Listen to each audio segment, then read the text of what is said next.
Views and opinions of any of the guests of After Hours AM are not necessarily the views and opinions of After Hours AM, its hosts, its staff, or any of its affiliates.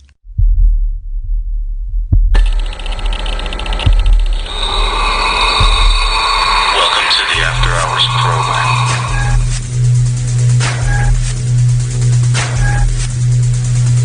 Are you ready? It's alive! It's alive! It's alive! Now broadcasting live from the After Hours AM studio, Joel Sturgis and Eric Olson.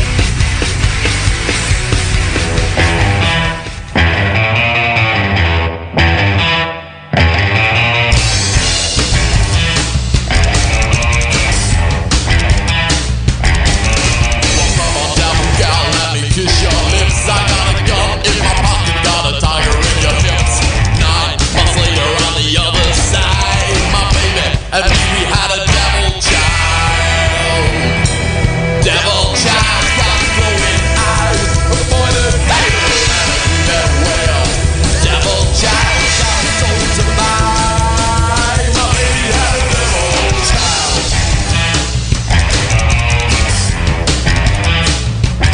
She got horns on her head and a head on fire. Demon seed at night, breed a wish of desire. A dead child of guns, blood, a favorite drink. And welcome to After Hours AM, everybody. I'm your host, Joel Sturgis, right along with me, Eric Olson. Eric, man, I know you have had one hell of a day today. Oh, yeah. Well, what do you got going on? I really want to talk about this because I want everyone to really pray for Mr. Eric Olson and his family. Oh, well, it isn't me. I'm just kind of in the middle of it all. Yeah, I mean, it's if you were listening last week or have been listening at all for months, really, I'm having a lot of issues with my aging parents. They're in their 80s, and we moved them last week into an assisted living facility, which emphasizes independence, but my mother had a stroke 6 months ago, so she's the one who really needs the help. But my dad, as it turns out, has really run himself ragged looking after her for the last 6 months. Even though she was in a rehabilitation facility, he sat with her 8 to 10 hours every day. Wow. As if it were her job. Then he is, also 83 or almost. And then he'd go home to his big old house, big, dark, lonely house, and be alone at night and try to get work done and do paperwork and pay bills, all the normal stuff people do, and try to keep the house up, and then try to get enough sleep, and then come back in the morning. And my mother, in many ways, is recovering well. Who knows if she'll completely recover? I'm guessing, honestly, completely no. But, going from total paralysis on the left side to being much more functional today. It's encouraging, but there seems to have also been kind of somewhat of a change in her personality. Okay. She's not as focused on others anymore. She was absolutely a doting wife, was very worried about him. My dad's had a heart condition for 25 years.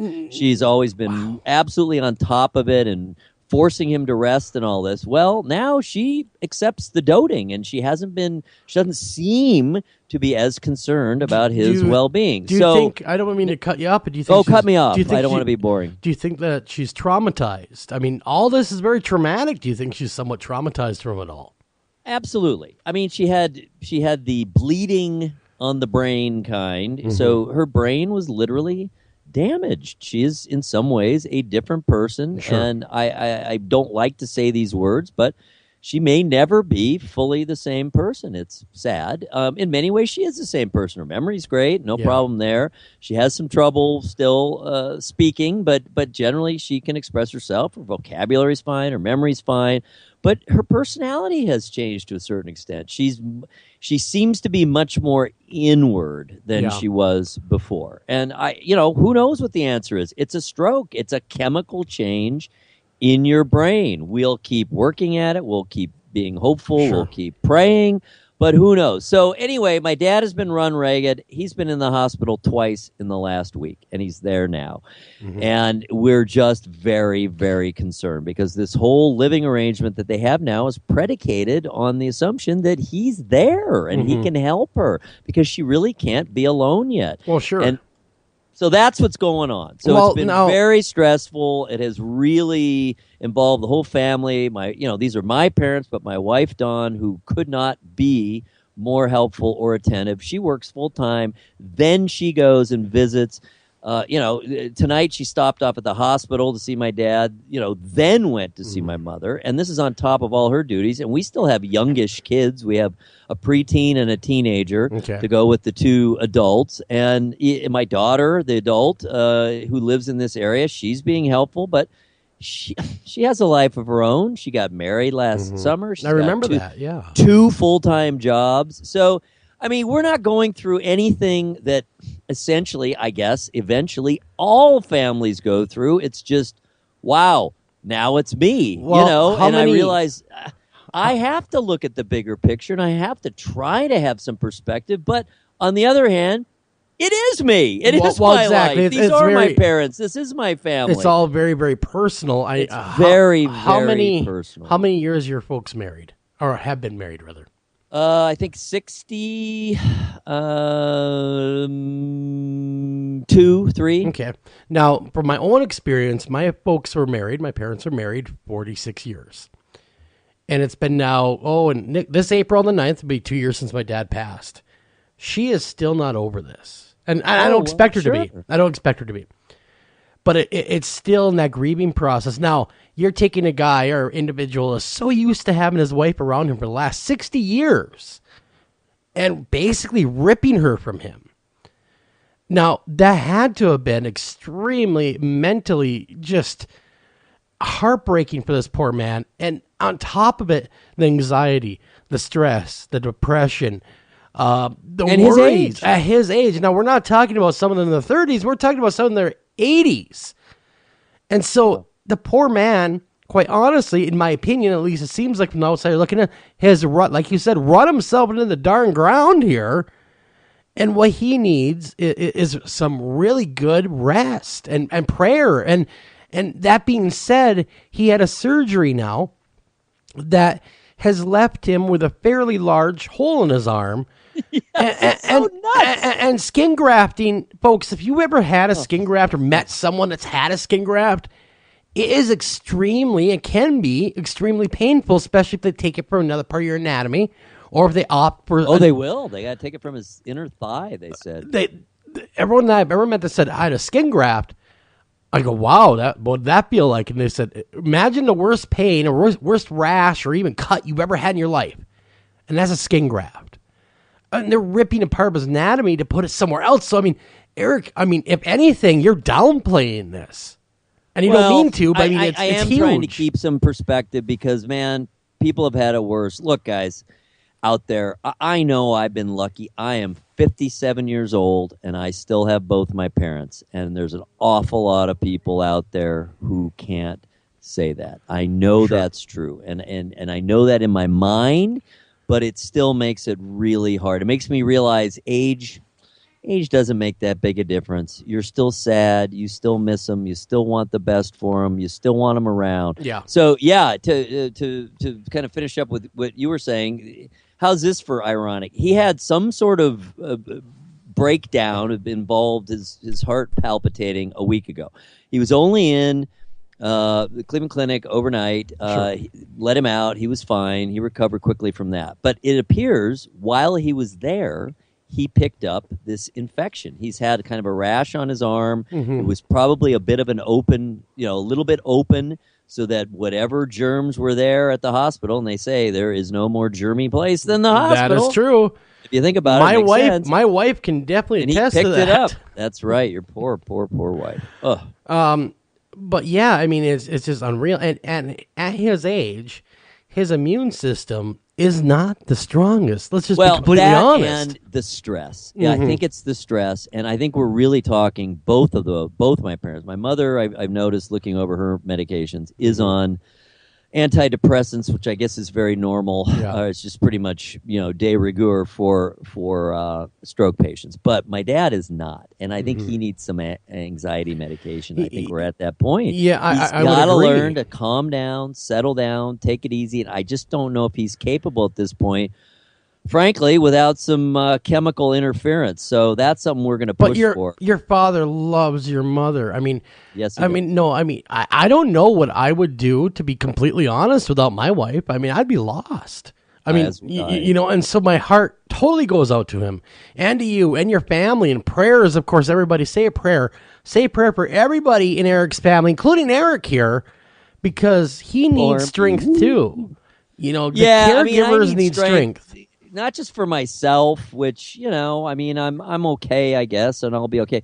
But we got kids, and Yeah. we still got to take care of them, and they deserve attention and deserve to have a good life, and not for their parents to be so distracted. And of course, they love their grandparents and want them to be around. So Yeah. we're hopeful, we are prayerful, we're doing our best, but it's just one of those things that ultimately, I guess, kind of all families go through, and all of a sudden, after a relatively charmed life, which again, I freely admit, a charmed life, I'm now having to deal with.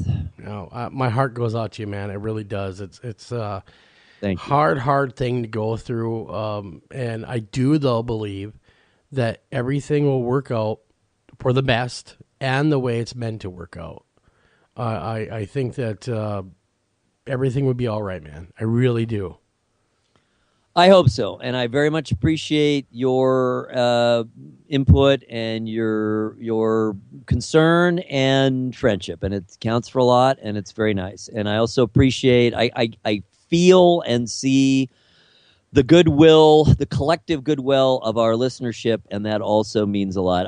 We were talking about, because we were having some issues about the show besides just my weird schedule. It has been a hell of a day putting together And we the were show. saying, do we put on a show? Do we put on a repeat tonight? Because everything was just getting all screwed up and complicated. And I said, no, man, I need this. You need This that is venting. therapeutic You to need me. that vent, man. You need that vent. Just like I've used I need that outlet. the platform as well for a vent. But tonight is a different show. I mean, at the bottom, I shouldn't say the bottom of the hour, at the half hour, we are going to tackle an extremely hot button issue that is really from you guys. It's from emails. Let me set the stage just a little bit. It was probably a month ago. We were covering a story about child. What was it? Oh, man tries to get custody of his children. It was a big fight. I do believe it was in Wisconsin. I'd have to look back in the notes. I didn't track down the story again, but everyone knows what I'm talking about because it ended badly with the man killing himself. Do you remember that? Oh, yes. Yes. And really, all I said is it would be much better if some understanding and some, not on his end, but I mean just across the board, was more extended to everybody involved in these hard situations. And after I said that, I got a flood of emails from our listeners, and mostly men. And I don't want to say, oh my gosh, this is horrible, it's all these men. But it was mostly men crying out the injustices of the family court system. And it seems that, though, after looking at it and tracking it down, they're not lying. There is very little in the way of federally funded programs for men to help them. And absolutely. Just in 18 minutes or so, we will be dedicating at least that next half hour to this topic, the basic topic of family law, and in particular, is the system now, as it stands, skewed against husbands, fathers, men? We can understand very easily how and why that might have happened, given the rampant sexism in the world, even to this day. Women still make less money than men for performing the same jobs. Until recently, and in some countries still, wives were literally considered the legal property of their husbands. So we understand why all these protections have grown up and are in place. But the question is, have we swung too far in the other direction? Well, that's the question. That's a great question, Erica. We're going to have Kirsten Klang, and she is an advocate and activist for family rights. She'll be coming on. Everyone knows her from her paranormal work, which we will be talking paranormal with her, don't worry, because she also is an extremely skilled paranormal investigator. But I did not know that during the day, it's like she has a dual personality here that I didn't even know about, that she is an activist for family rights. So we will discuss with her the differences and what's going on. And you're right. This is a hot topic. I mean, I went through a divorce. That was 25 years ago. Things were somewhat different then. And that was in California, which has kind of a very specific set of rules. But, I know what it's like. And it was tough enough then. And we got along okay, at least legally. Sure. I will say absolutely that my ex-wife did not want to be unfair. Yeah. And we did agree at a joint custody arrangement for the children. That was wonderful. I did not have to pay alimony. I did pay child support, but not alimony. Mm-hmm. So my situation really turned out about as well as it could have, but it was still very painful. Mine not so good, man. Traumatic. What happened with you? Well, my ex is bat spit. I said spit. Crazy, to be completely honest with you. Ah, yes. She uses my child, I have a son, as a bargaining chip. And I have dealt with this for several years, as my wife has. So it's nothing new, and I don't want to harp on it because that's just my issue, and it's going to get worked out. And it always does. But, sometimes you find yourselves in those hard situations where, my gosh, stop using my kid as a bargaining chip. And men also, these emails hearken that to me as well, that children seem to be used at some points by some, not all, of course, as a leverage point. So we will discuss all that at the midway through the hour. Sorry. Can't even talk tonight. So what else is going on in the world? world? Oddly enough, I did confirm this somewhat, that evidently reports are Ben Carson to endorse Donald Trump.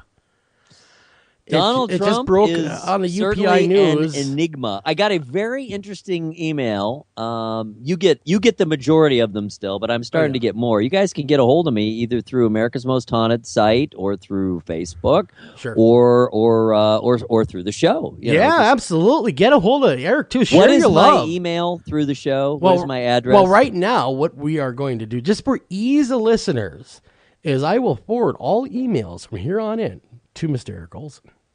Well, only the ones that are relevant. Well, that's what I'm saying. Anyway, all the I listener encourage you emails guys will get to check shared. in. But I got one last week complaining about my view of Donald Trump. Oh, no. And it was actually a very interesting. We kind of started off contentiously. I explained my position. He obviously read it. He was respectful. He said, okay, well, I appreciate your getting back to me. And he gave his opinion. And, I understand that there are plenty of intelligent people out there, informed and intelligent people, who do support Donald Trump. And it certainly at this point looks like he will be the Republican nominee. It is hard to envision how anyone else could be, although we're still hearing faint pleas that, maybe Kasich can get it together. Well, but he hasn't won anything yet. He may win his home state, which is where I am now, Ohio. And if so, of course, that would raise his status a bit. But nonetheless, I mean, unless something quite dramatic happens, Donald Trump will be the Republican nominee. So we must take him seriously. Oh, yeah. And we must try to figure out, what is the ultimate underlying appeal and how have we ended up where we are? But I don't know. Are we talking politics tonight? Well, we get sick of that sometimes. we got to touch on it because it's kind of breaking here. I mean, allegedly, Ben Carson to endorse, not just hit the UPI Newswire top story. Wow, that's just kind of weird that he would endorse Donald after, there has been some reports of maybe some less than biased remarks by Donald Trump. I mean, as far as the KKK goes, I don't know if you remember that whole thing. They banged that drum for a while. That was a little ugly. That was a little bit ugly. But anyhow, has anyone else noticed, and totally aside, that Mark Rubio looks a lot like a grown-up Elian Gonzalez? I mean, does anyone... Conspiracy theory. I'm thinking that Elian made it back here, and he changed his name. Marco Rubio. Yeah, he was kind of held out to be the great hope Yeah, in terms but every time I see the him, establishment by the Republican Well, establishment, but yeah. he really hasn't panned out. every time I see him, we can still win. We're still losing, but we can still win. We're lost every state except for Minnesota, but we can still win. Oh, no. It's more like this. Oh, Rubio, you got lots of splaining to do, Rubio. Come on, you're supposed to win. You're telling us you're just going to handily destroy everybody in your field. What happened, Rubio? What happened? I guess it turns out, apparently, I'm not from Florida. Apparently, he is a very good statewide candidate, but he may just not be a great national candidate. Well, There's some people who don't rise to that level. he does. Okay, number one, and I don't want to make fun of him in any way, but he kind of looks like a little kid in a grown-up suit, doesn't he? When you see him, He has a boyish face. I'm wearing my dad's suit up here. You know what I mean? I borrowed it. He's boyish. You know what I mean? So that could be, I don't know. I mean, I like and his him. voice is boyish. Yeah. But then so is mine. You have a very youthful voice. I do. But no, I like him. I think he's a very, looks to be a very nice person and very honorable person. But come on, man. One more quick side note on this stuff, on the politics is Donald Trump this year is a steamroller because quite honestly, people are sick of the establishment. Let's just be completely honest. Oh, that's exactly what it is. There's no question. That is the underlying situation. The establishment, quote unquote, and in particular the Republican establishment, for whatever reason, a sequence of reasons, many reasons, have sort of all come together in this perfect storm where it is the outsider's outsider, that the charismatic, the very well-known, the strong personality who's seemingly been around forever. Exactly. This guy has been in the public eye for 30 years. Yes, he has been, and quite honestly, it could have been really. It was just right time, right message that resonated with the people that are sick of the establishment. I think that he is a brilliant opportunistic. My goodness! Has he done anything? Who would, if you took the facts on the ground, in other words, his points, his main points, his platform, and the words that he has said in speeches, on TV, in public, if you were to just write it all down and then hand it out and say, could this person be leading? Yes. For the Republican I get exactly what you're saying. I do. I mean, hey, it's astonishing, but he has read it absolutely correctly every step of the way. See, now I in a lot of ways, in a lot of ways, I know you're gonna shoot me for this, figuratively, of course. I like Trump. Well, I like his appealing, charisma. I like his no nonsense personality. I like He's a his certain kind of personality. Yeah. I mean, I find myself glued to him. I don't know why. Watching because he's just so out there. I mean, like, I swear to God, the man How has. can this be happening? Well, yeah, I swear to God, he has no filter. Whatever hits his head comes out his mouth. And that, you're exactly right. And that all along has been what the pundits have been saying would do him in. Well, eventually, his lack of a filter will do him in. Well, my goodness, it sure hasn't yet. I mean, have you ever met that guy that you just know whatever came to his head just came out of his mouth instantly, and there was just no checking him there? I mean, And he it gets just- away with it. bleh, there it is. Exactly. It gets away with away it. with it. And keeping with Donald Trump, evidently in Fayetteville, North Carolina, a black protester was sucker punched by a white man during a rally Thursday for Republican presidential candidate Donald Trump. The incident was captured on multiple cell phone videos that were posted online. The video shows two young black men being led out of the arena in Fayetteville by Cumberland County Sheriff's deputies and amid loud boos.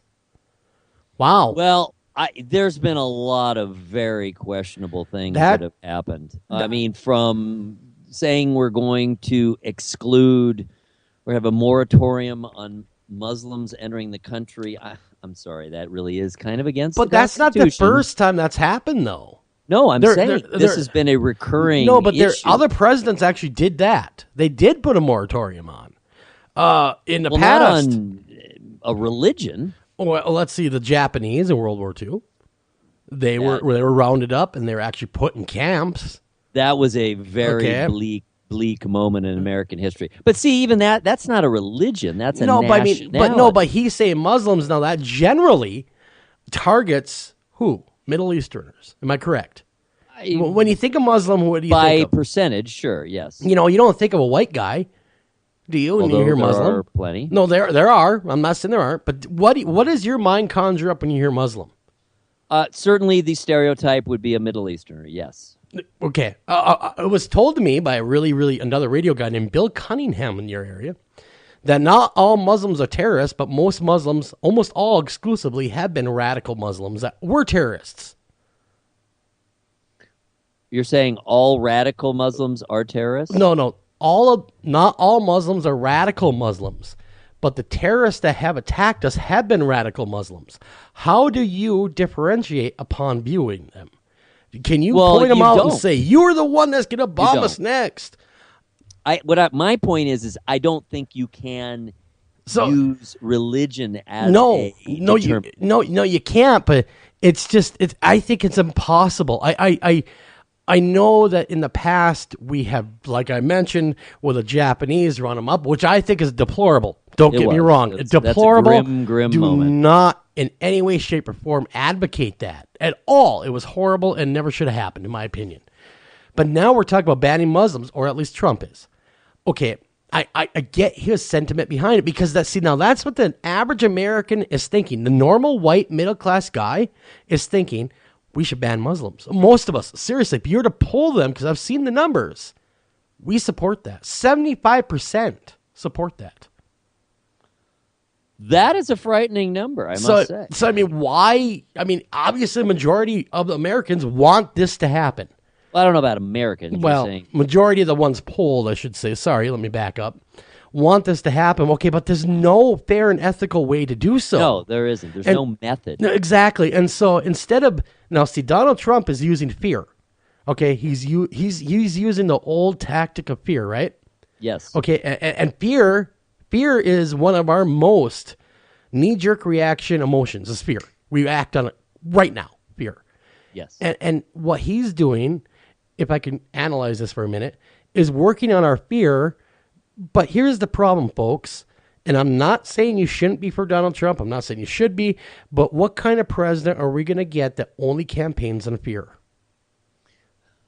A frightening one is my opinion. But again, what we need to look at is, first of all, because he hasn't ever actually been an office holder before, at least to my knowledge, he is going to have to make some compromises to reality and the way things actually work. And he is not, for example, going to be able to build a wall, nor will he have Mexico pay for it. No, this is bluster. This is nonsense. We're going to build a wall, and you're going to pay for it, you third world poor country. And there's a fair amount of other statements that he has made that are frankly impossible to fulfill, exactly. that are bluster, and but that are there fear-mongering, again, as you've said. Yes, it's just it's that knee-jerk reaction of fear. I have yet to hear him speak on what he truly plans to do as far as policy goes. No, have you? Haven't heard much. No. There's no foreign policy. There's no. It's off the cuff comments. It's insults. Exactly. And this is my concern. Back to what my point about the email I got from a Trump supporter. I want to be fair. I want to be fair-minded. I was, among other things, among other majors, I was a political science major in college. So I'm very interested in the political process as a process. I'm fascinated by the Republican side this time because it is so strange and it is bizarre an odd race. and seems unreal. But I have to kind of come around to the conclusion that what we've seen thus far, and it doesn't mean I don't hold out hope for change, because I do. And I think Trump's a smart guy, and I don't think he's evil or anything like that. What I think is I don't think he really thought he was going to get this far. I think that's what had happened. He thought, I'm bored these days. I'm going to run for president.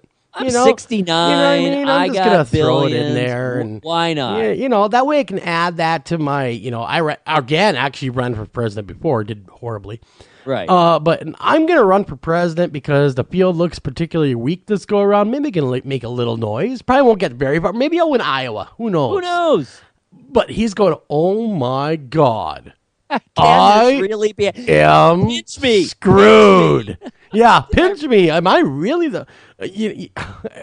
The front runner who's getting day by day, getting more and more impossible to imagine anyone else. It's like the pretty girl. It's like the ugly girl being picked as for prom queen. Prom queen. What? Really? I just thought my name isn't even Carrie. I thought I'd only get an honorable mention, but here I am.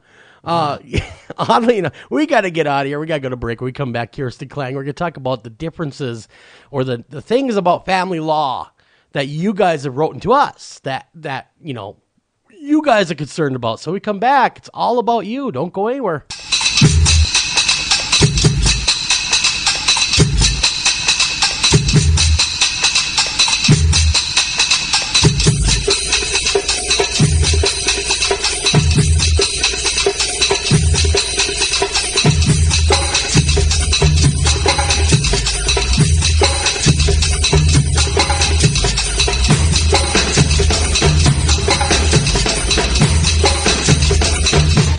Hey everybody, this is Joel Sturgis, and did you know that After Hours AM and America's Most Haunted have a great new website out there? You're going to want to visit America's-Most-Haunted.com. There you can get all the new content from all the writers for America's Most Haunted, as well as the great haunted headlines everybody loves each and every week, as well as catch After Hours AM live right there, along with podcasts, past shows, and get to know your hosts, as well as contact us all in one stop. You're going to love it. You're not going to want to go anywhere else. So come to America's-Most-Haunted.com today. He's a paranormal investigator. I'm on a mission to discover something new in the paranormal field. She's a supernatural expert. We don't really know what's waiting for us. Would you stay down here by yourself? How long are we talking? They'll spend 72 hours together in the most haunted locations. Nick, are you alright? But are they alone? Tell me you heard that. This house has come alive. I'm not supposed to be here. Paranormal Lockdown. All new next Friday at 10. Only on Destination America. I'm a mom. And just like millions of other women, that's why I own guns. We're responsible, we're law-abiding, and we're everything that makes America strong. Every day we're willing to use a firearm to defend our families. But the media will never tell those stories. If a mom puts a gun to the face of a home-invading thug and makes him run for his life, the story gets buried. But if she's unarmed and murdered, the cameras will be at the scene before the police. It's time for moms like me to speak out.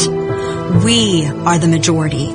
We demand the freedom to defend our families, and we challenge the media to tell the truth about our rights. I'm the National Rifle Association of America, and I'm freedom's safest place. It's your ideas, work, and creativity that make it your yard. At ACE, we're here to help with hoses and sprinklers to nurture growth, gardening tools for the shape of good things to come, even the right fertilizer and bug killers to make the grass a little greener. You'll find it all now at ACE, your place, with everything you need for your yard, plus helpful advice, almost like we're right there. ACE, The helpful place. Do you have a question for our guest tonight? Don't feel like calling the show? Not a problem. Email those questions to afterhoursam@gmail.com. Again, that's afterhoursam@gmail.com.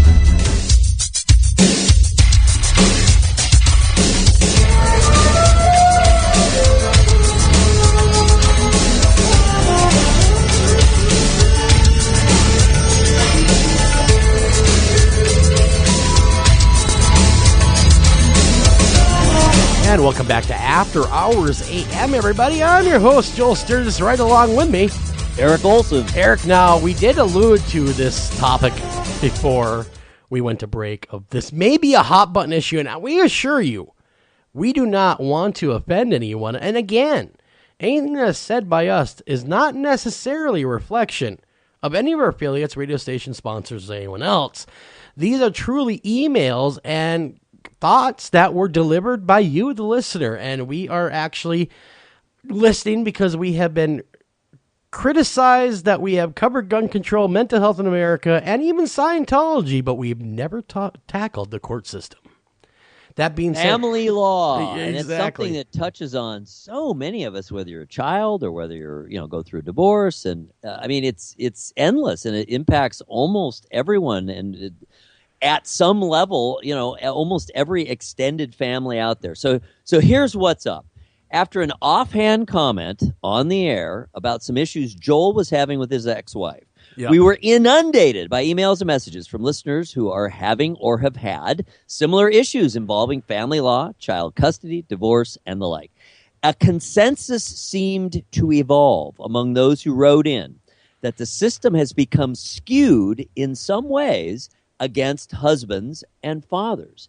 Given that until recently, and in some parts of the world to this very day, wives were considered the legal property of husbands, that women still, even in the U.S., around the world, still make less money than men do for performing the same jobs, and there's every other manner of sexism still rife, we understand how the current system got the way it is. But has it gone too far? Among the concerns expressed, men, by and large, are not afforded the same governmental and societal resources as women in pursuing matters of family law. Number 2, men have a more difficult time winning custody of children in general. And number 3, men are not taken as seriously as women when claims of violence are reported. So there's a kind of a encapsulation of some of the many, many reports and emails and messages that we have received on the topic. And we have brought in to the show, as Joel mentioned previously, our good friend and fellow paranormal investigator, Kirsten Klang, and she has long been an advocate for change in family law. After experiencing personal injustices in the family court system, Kirsten has decided to be proactive to ensure that men, women, and families are best served by our laws and system. Welcome to the show, Kirsten. Thanks for having me. Well, Kirsten, I got to ask you, is all that correct and true in your opinion? Yes, entirely. And you can kind of blame it on Bill Clinton, how strangely that is, actually. When you really get into the law of it. It was a law kind of that was put into effect by Bill Clinton, the VAWA, the Violence Against Women Act, which has dramatically changed the court system. They get a lot of money for men going into the system. Well, that is something that a lot of the emailers said as well, that there's no money available. And I'm not sure if this is true for everywhere in the U.S., so I'm not going to say every state is doing this. I'm just saying this is what was reported to me, that like when they were victimized by domestic violence, the same laws did not apply for them when the police showed up. You are correct. Generally, You're correct. One emailer says, let me read it. I'm not going to go into too much depth, but he says, I was married 12 years. My wife and I were happy 10 of those years. The last 2 years of our marriage were unbearable. She became more and more violent as she was a raging alcoholic, and I tried to intervene in her drinking. One night it came to a head, and she assaulted me with a baseball bat. After I had received multiple fractures and a broken nose, I called law enforcement. Law enforcement did next to nothing other than remove her from the home and ask her, do you have a family member that you can stay with? Where the heck, and he says, some stronger language, is the Fifth Amendment? Why am I not protected? Because of the VAWA, it does not apply to men. It is violence against women, but it does apply to immigrants, and it also applies to the LGBT community.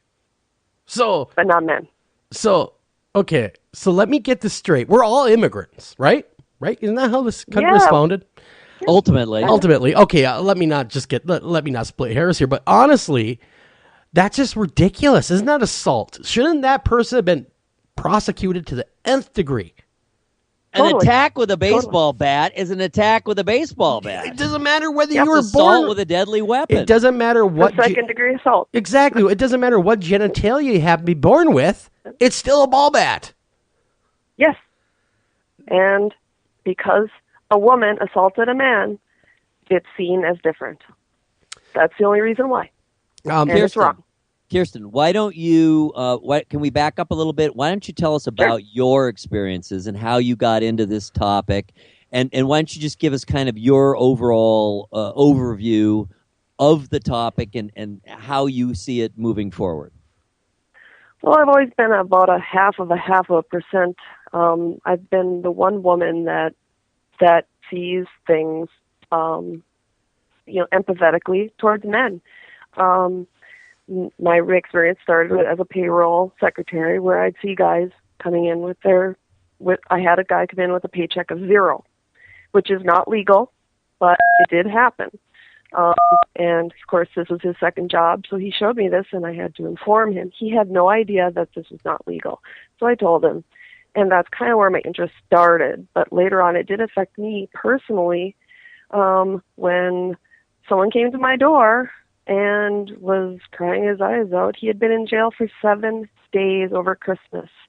His wife had beaten him up and had called the cops, said that he had beaten her because he blocked a blow to his head, and she claimed that he hit her and beat her, and they came, picked him up, dragged him off, did not read him his rights, they didn't tell him what the charges were.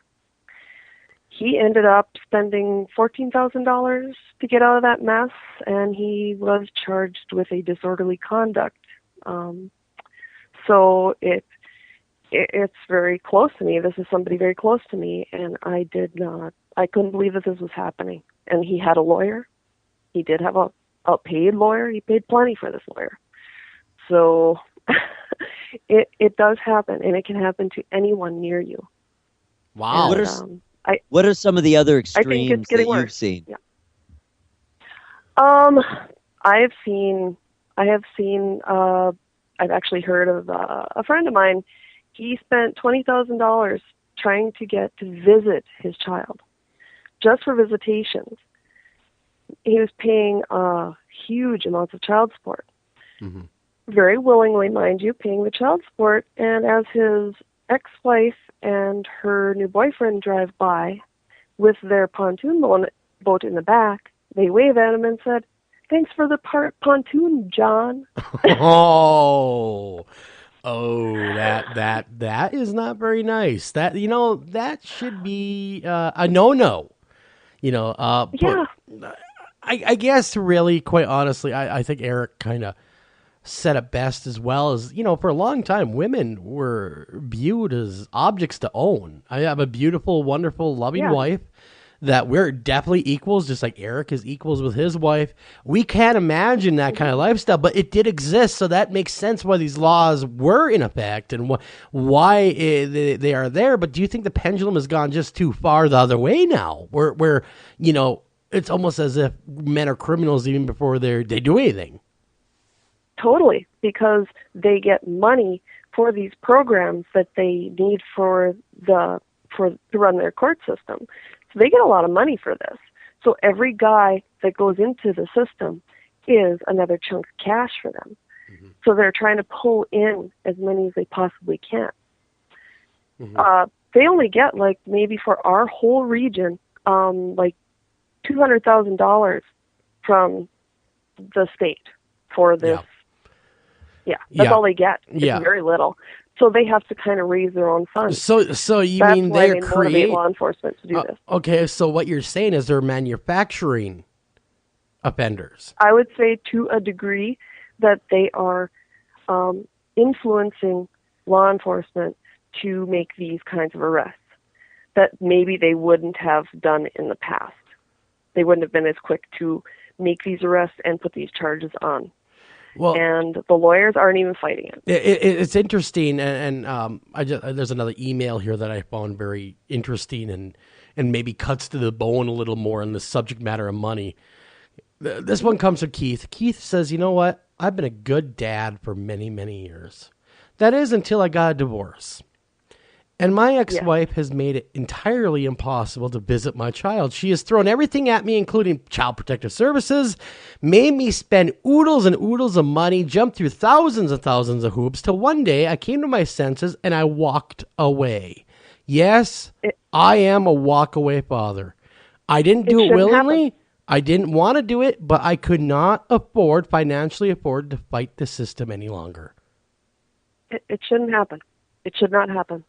Both parents, and they will say that they want the family to be represented in the courts. But no matter what, it always seems to go in the woman's favor, and the child gets left behind. The child who wants both parents and will probably do whatever they need to end up getting left behind. And it's not right. It's not right at all. But what can be done about it? Go on to, well, I'd say that to effect change, they really need to attack this particular piece of legislation, which does change every so many years, and it's been under attack a few times. There's a lot of controversy on it. So, write your representatives and start paying attention to what's going on around you. Come up with people you know, get them to write too. It's super important that they get out there. That's a federal law, and right? Start showing. Actually, this is a federal law. It also, actually, that is one that Franken cried for. It is a law that Franken supported vehemently. I would say, yeah, there are good parts of this law, but there's severely messed up parts of this law. First of all, being it shouldn't be just violence against women. It should be violence against anyone, any victim, not just women. And not just the gay community, and not just immigrants. It should be men as well. Well, so they should fund anyone that's a victim. Well, exactly. And again, you know, we're trying to not be that show that someone will come back and say, the damn guys, they hate women. What the hell? But honestly, what we're trying to just shed light on, the injustice not of the women or the men, but the system. Because it seems to be the system is stacked, the deck is stacked against one party, and you say write your congressman, you say you do this, you say you do that. Okay, if you're one individual and you're caught in this web of fighting, and that's the last thing on your mind is writing your congressman, because generally you'll just toss it out anyway. Sure. Let's just be completely honest. They're not going to listen to you. You know what? We're getting a lot of money to do this, so it's going to take several thousands of people to write their congressman, make some noise. But that has yet to happen, and every time it does happen, according to the information I'm looking at now, is squashed. Yeah, there's not a whole lot out there, actually. If you are looking for legal aid, unless you have the child in your home already, and that child is abused, or I don't even think that, I'm not even sure. It's never happened to me personally, because legal aid wouldn't even consider any of the people I've helped. One gal that I did help, but that was a woman, and they basically said straight up that they will not help anybody who is not being abused. So that's all they want, is really domestic. Interesting. Victims. Interesting. I'm assuming for funding reasons. Well, yeah, and just a correction note. That last email said Fifth Amendment. I'd like to correct you. I realize that you're spirited when you wrote, but it's the 14th Amendment you are referring to. So, by the way, not to split hairs here, but yes, the 14th Amendment is the amendment that we are supposed to have equal protection under all laws. Kirsten, question. Is part of the problem, because I kind of ran into this on my own, in my own life, and again, my situation was about 25 years ago, so things could certainly have changed, and it was in California. But what seemed to be kind of the general consensus and what people just took as a given is that judges in general still, to this day, do view a woman as a more important parent, a mother as a more important parent than a father, despite all of the studies that say it's two parents that make the difference. It's not one or the other, it's both. Yes. It still exists. The only thing that's been changed is that they now consider the woman's income. That has changed fairly recently as far as child support. And they tend to want to make it more equitable as far as visitation. They really ideally want the child to go 1 week on, 1 week off, or 1 month on or 1 month off. Like a 50-50 deal. Most of them don't. That really doesn't work for most people. It really doesn't.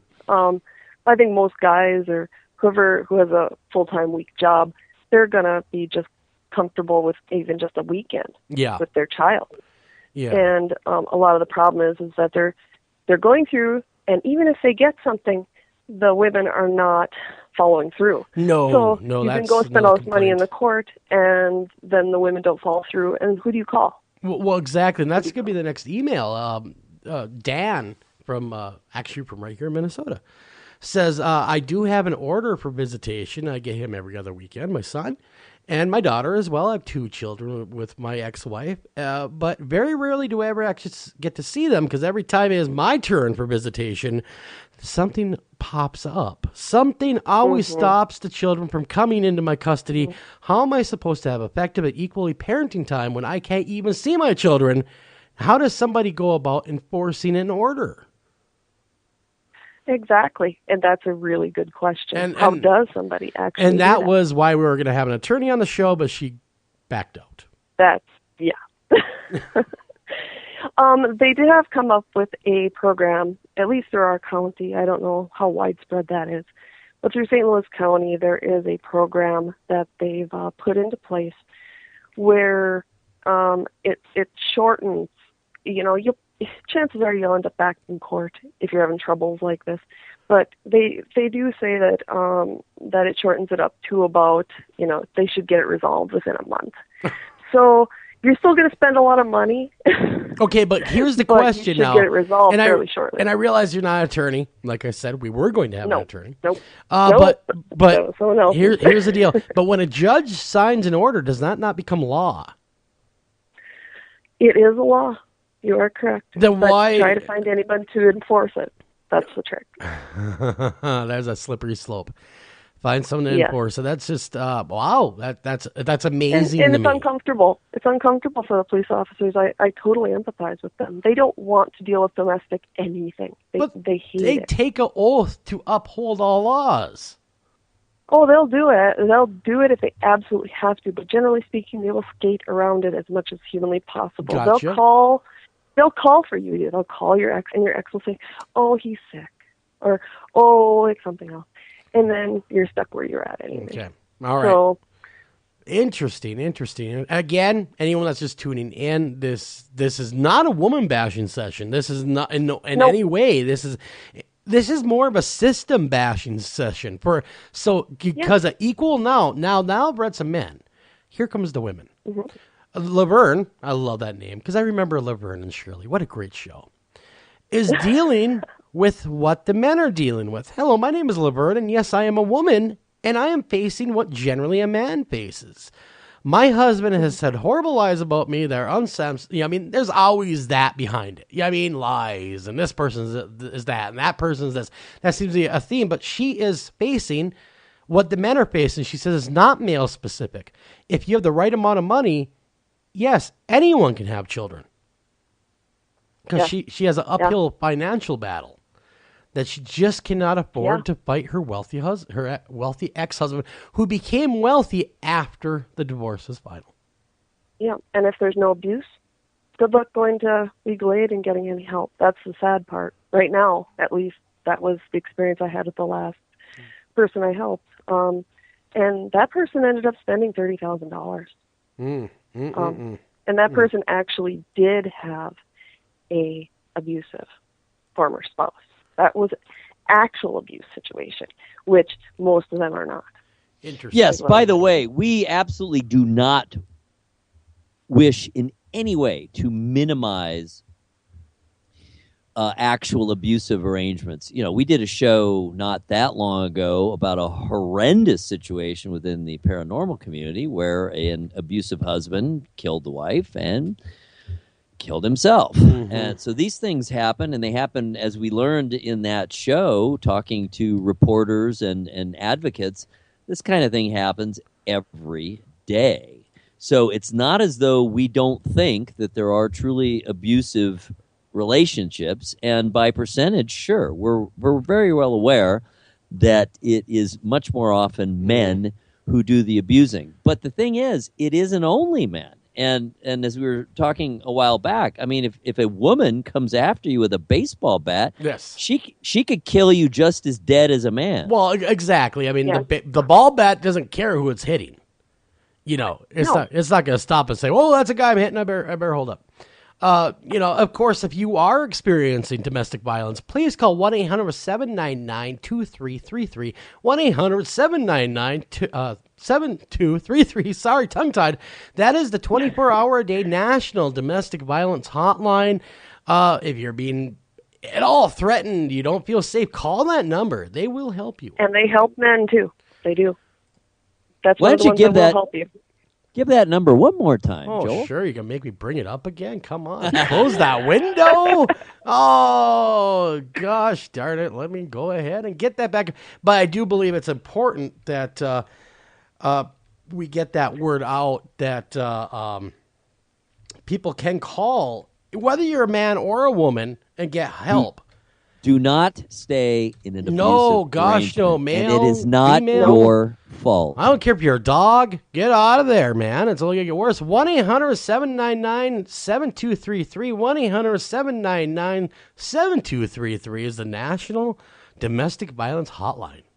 So please call if you're being abused at all, please. And I was joking when I said a dog, but that's the next email quickly. That my husband, this is from Janice. Now this is another woman. My husband decided that he was going to show me one night how serious he was about me staying in the home with him.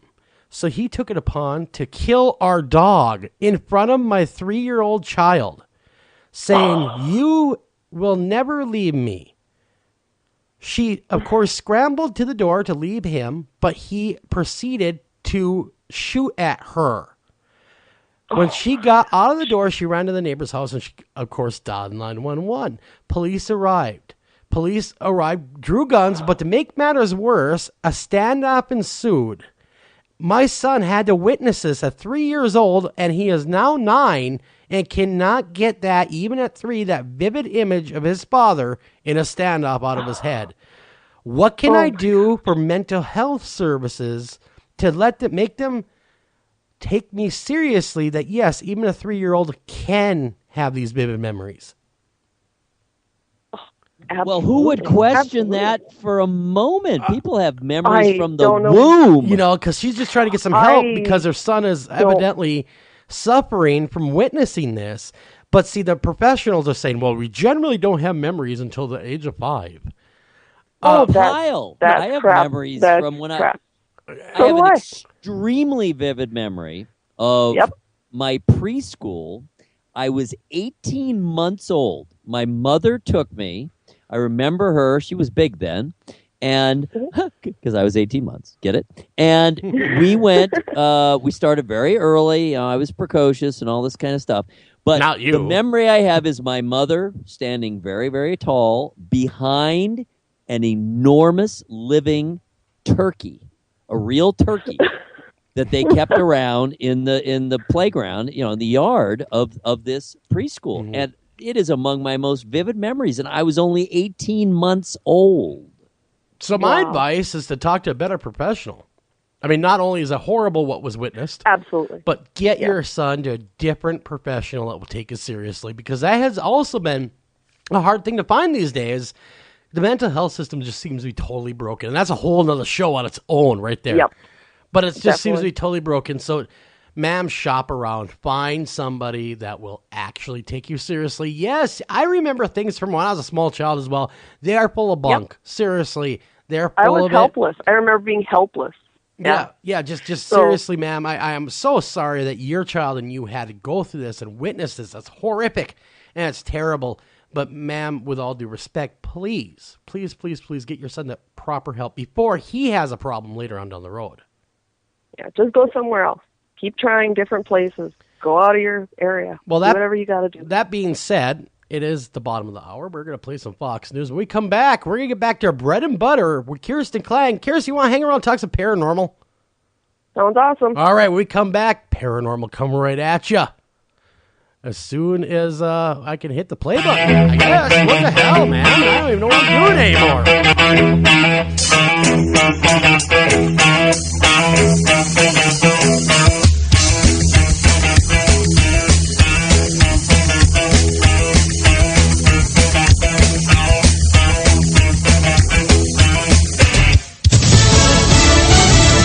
Fox News Radio, I'm Kathleen Maloney. Pressure on Senate Republicans to consider a Supreme Court nominee. Fox News Radio's Jared Halpern joins us live in Washington. With a nominee expected to be named soon, Republicans on the Senate Judiciary Committee are again reiterating any pick from President Obama will not be considered. It just seems to me that this is a presidential election mess. Republican Orrin Hatch says it's not the time for a contentious confirmation battle. Committee Democrats met with President Obama today. Chuck Schumer predicting it's going to get a lot harder for our Republican colleagues to keep up this obstruction when a nominee is chosen. President Obama says he does intend to name a successor to Justice Antonin Scalia's seat. Kathleen. Thanks, Jared. The government talking tough about Apple's refusal to help unlock a terrorist iPhone. Fox News Radio's Jessica Rosenthal with a live report. And Kathleen, the Justice Department says what they're asking for is not an undue burden, that Apple's a multi-billion-dollar company, and getting them access to this iPhone wouldn't cost much in employee time and money. They also accuse Apple's argument of being false, even alarming. They actually say what Apple's doing is a diversion to the issue at hand. And it's a lawful warrant. It's not asking for too much. It's not asking for every iPhone to be worked on. It's one narrowly tailored request for this specific iPhone. Los Angeles attorney Lou Shapiro has been following this case. The DOJ says they need to know what's on the device in case it leads to evidence in the terrorist attack in which 14 people were killed, Kathleen. Thanks, Jessica. Severe weather blamed for 3 deaths in Louisiana as heavy rain continues in parts of the South. Some areas getting as much as 18 inches of rain. A slight downturn on Wall Street, the Dow giving up 5 points to drop under 17,000. NASDAQ losing 12 points. S&P up just a fraction. Fox News Radio, fair and balanced.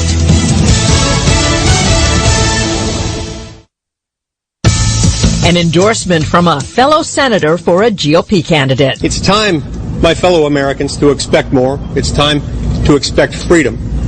It's time to elect Ted Cruz as the next president of the United States. Utah Senator Mike Lee also urging Senator Marco Rubio to get behind Cruz. Meanwhile, the Republican National Committee will support the party's nominee, even if it's Donald Trump. I just want to assure everybody that our party is going to be behind the nominee. Whoever that nominee is, 100%. That's our job. That's what we're here for. Chairman Reince Priebus.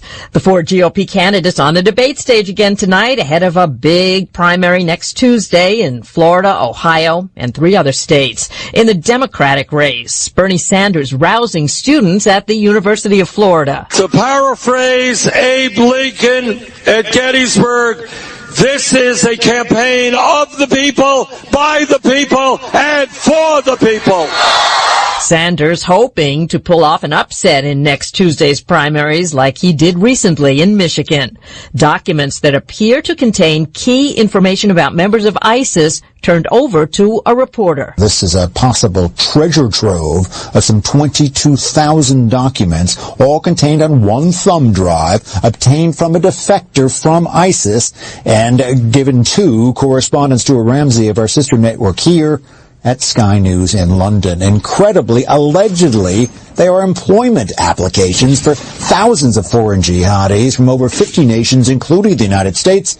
At last count, 12 Americans were included in these documents. Fox's Greg Palcott in London. Pistachio nut recall because of possible salmonella contamination. They're sold under the brands Wonderful, Paramount Farms, and Trader Joe's. I'm Kathleen Maloney, Fox News Radio.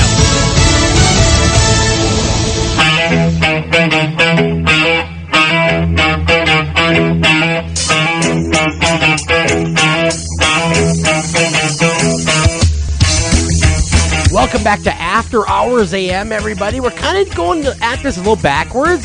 Now, just for you, just for us, just for everybody, America's Most Haunted Headlines. Coming right at you right now. I like that. Sunday. Did I ever tell you to do monster truck promos? You did. I was stunned. Yeah. Sunday. You'll paper the whole seat, but you only need the edge. Yeah, the whole thing. You do it oh so well. Well, all right, my friends, we encourage you, open up your Twitter feed account. Even if you don't have one, just go to Twitter and then go to America's Most Haunted, which is specifically at AM Haunted, and follow along. I don't mean to cut you off, but we do have an extra individual for headlines with us tonight. Kirsten did hang around from the first segment there. Thank goodness. So, she'll be able to weigh in on the madness that is America's Most Haunted Headlines. Again, over at Twitter at AM Haunted, because I did cut Eric off, and I feel horrible for doing so. Well, don't. And then you can also refer to America's Most Haunted website, America's-Most-Haunted website. All kinds of cool stories, reviews, talk about recent articles on Slender Man, on the show Lucifer, on the return of Bates Motel, and the total, absolute, psychotic break of poor Norman Bates, who has completely lost it and is it's now Norman, dude. I mean, now his murderous version of his mother. It's so weird. But it's Norman Bates we're talking about. He has to have a psycho. We knew where it had to go. Well, it has to. It involves we haven't seen Psycho. No, it involves a shower and a knife. Come on, much farther do we have to go? Anyway, that's a great show. It's super well acted. It's amazing how they have kind of strung it along. We're now in the 4th season. We've known all along how it was going to end. Well, yeah, it's kind of like reading the book from backwards, right? Because we all know it's always going to end anyway, so, All right, so let's go take the first headline from the America's Most Haunted at AM Haunted Twitter feed. All right, we are all enormous Bruce Campbell fans, are we not? Oh, I love Bruce, man. He rocks, especially Bubba Hotep when he played that character. I like that one. He is, I agree. He's hilarious, and he's funny, and he can also be quite serious. He was very impressive as Ronald Reagan. Did you see that? What? I did not see that one. He played when? Ronald Reagan recently. Really? I missed that. I'm going to have to go find that. Oh, my gosh. They must have hid that from us. They hide everything from me. Don't worry, Kirsten. You'll they get hide the Republican stuff. You know that. Yeah, that's first hour. All right? Stay with us. We're talking paranormal. All right, so anyway, Bruce, he was on Fargo. It was Fargo, by the way. Oh, I haven't seen the new Fargo yet. So Season 2. I haven't either. Yeah. Season 2. He plays Ronald Reagan on TV. I mean, they see him on TV. It's funny. Wow. I mean, so it's TV within TV. TV. All right, anyway, Bruce Campbell's now annual horror film festival is coming up this August in Chicago. He's the host, and it's also a film festival, so they are now accepting submissions. So if you're a director, if you're a creator of horror films, short or long form, you may submit your film to the Bruce Campbell Horror Film Festival, and it will all come into existence this August in Chicago. We got to put together a film, you and I. Yeah. We should have fun with that. We should. We should do an After Hours AM horror flick. You know what I mean? And get it in there in that film festival. I know it'd be like Ed Wood came back to do movies, but I mean, it'd be kind of fun to do. It would be a riot. Who knows? Maybe we'd be good at it. Yeah, we have Kirsten here. She can do a bathing suit scene. I'll scream. You know what I mean? Like Monster from Black Lagoon. Exactly. You know, we can have her rocking the old two-piece and, I don't know. We'll figure something out as we go. Heck yes. I think we should do that. All right, now we're werewolf fans, right? Yes, we are. Oh, yes. I love the movie you're going to talk about. In fact, it's the very huge werewolf fans. All right, so there's a werewolf film festival. They're calling it Silver Bullet Saturday, and that is this very Saturday on the relatively new, I think it's about 2 years old now, maybe less, the El Rey Network. And they're going to feature The Howling, the classic American Werewolf in London. Great movie.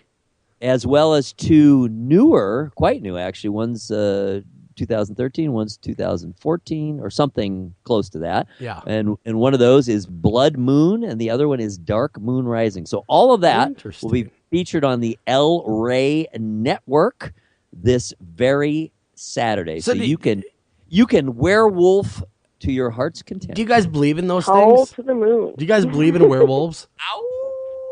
Do I believe in them as real entities Yeah, in the do real you world that think that exist, there's werewolves? like you and I? Well, no, because I was actually talking with Linda Godfrey just the other day, and she, of course, you know, Beast of Bray Road, Right. fame, and I've had her on the show a few times, and we've talked to her. She seems to believe there's something to it. But Well, do you believe it's hard. It's hard to envision the actual short-term physical transformation. I have a hard time picturing a human, literally transforming a la American Werewolf in London into a werewolf and back. I think there's no question there is a psychological component. I think there could be something to the whole Native American concept of the skinwalker. I think there may be, in other words, a spiritual element to it. I think that's possible. But it's hard for me to picture the transformation. That's the part that That'd be trips me. painful, because if you watch American Werewolf in London, and of course those effects scared the living hell out of me when I was a little kid. They were amazing. They did great. Who did that? Landis did that, right? He did those. He was the director. Yeah, and Rick Baker. Rick Baker. Exactly. Okay, Rick Baker did, and man, it was great. It was scary. It was everything you want in a werewolf movie, including you have a guy that runs around looking more and more like a pizza every time you see him. He was hilarious. Oh, yeah, of course, but it's a great movie. But no, getting back to that, Done. we were talking, me and Linda, about werewolves, and she talked about the Beast of Bray Road, and I kind of, like you, have a hard time believing that there's some guy running out there around that is normal by day and then becomes a wolf by night. I know some really hairy guys. Well, that is true. There are some guys that looks like. Have you ever been to the beach where a guy takes his shirt off but still looks like he has a shirt on? Whoa! Yeah, you know what I mean? Like, hey, hello, Nair. We'll go a long way. Suit individual. Yeah, exactly. You don't want to have them shower at your house because it clogs at the drain. Well, anyhow, that damn drain. right now, man, that's why you have to buy the hair snare right from one of our sponsors, Ace Hardware. But what I'm saying is, do I believe that there is people changing? No, but there's something to this Beast of Bray Road, because it keeps on being these reports. Now, do you think it's a Sasquatch?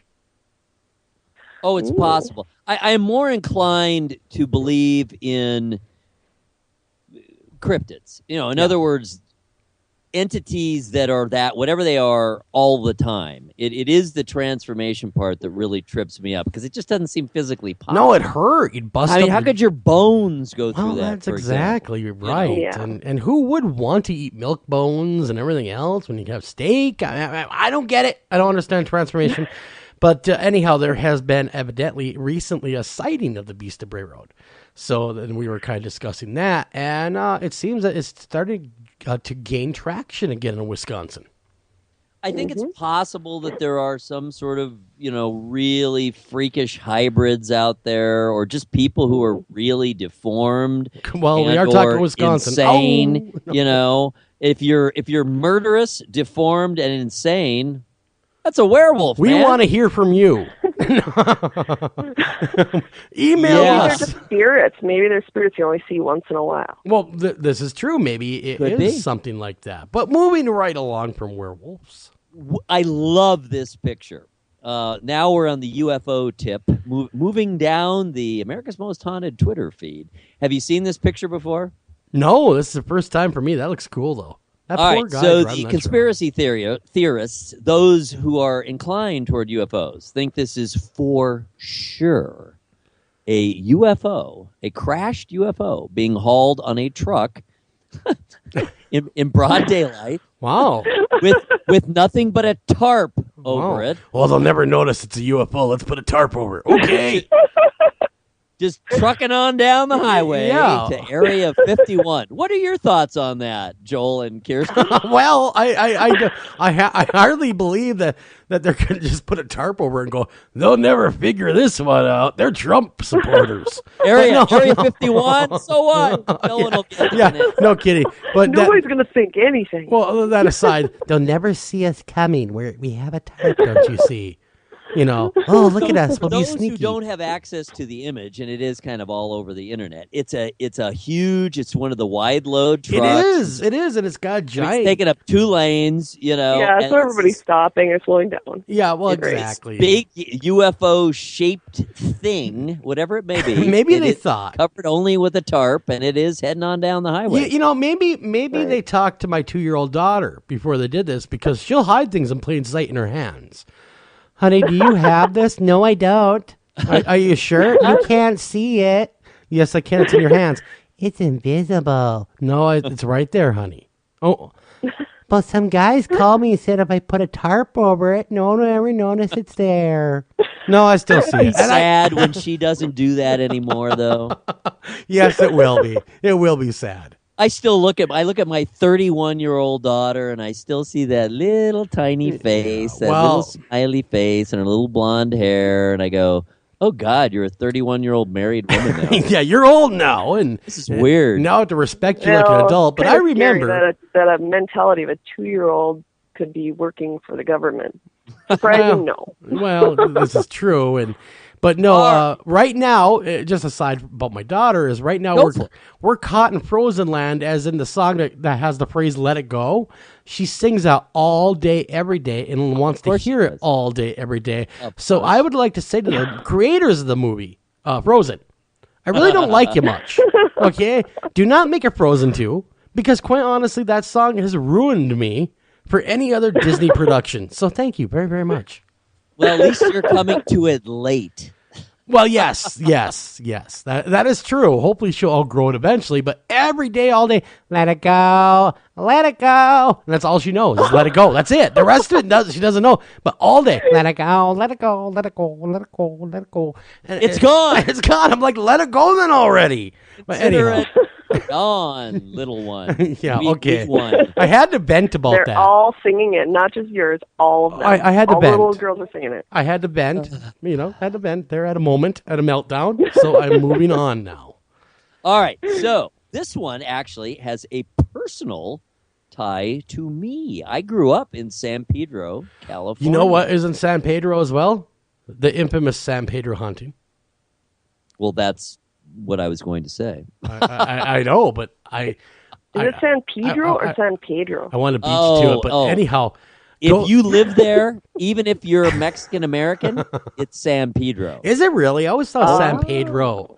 No, it's Pedro. Okay, so getting back to this, I know I stole your thunder, but what would continue with the haunted headline, because quite honestly, it's a hell of a case. Oh, it's amazing. So it's a really good write-up. It's actually from 2 different points of view, and it's collected by our good pal, Lon, over at Phantoms and Monsters.